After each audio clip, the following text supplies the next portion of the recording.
My name is Napoleon and I'm owner of Napoleon's Macarons. We opened our first location in October of 2011 at Westfield Topanga, soon followed by our Americana at Brand location in Glendale. 15 flavors overall.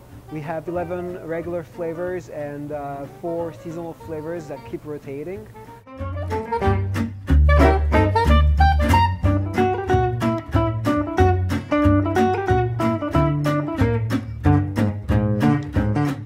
Most of our macarons are made with a ganache, with a white chocolate ganache, and some of them do have a buttercream. We don't have a lot of macarons that are actually based on a jam. Jam usually is an element of some of our combinations of flavors. We put a lot of emphasis in filling very generously our macarons for them to be extremely flavorful. The Chef Center has been very helpful.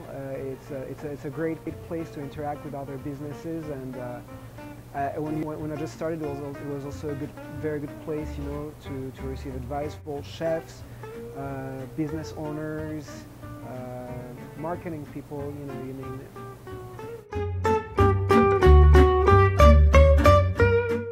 Le Chef Center of California accélérait le développement et le succès d'entreprises culinaires.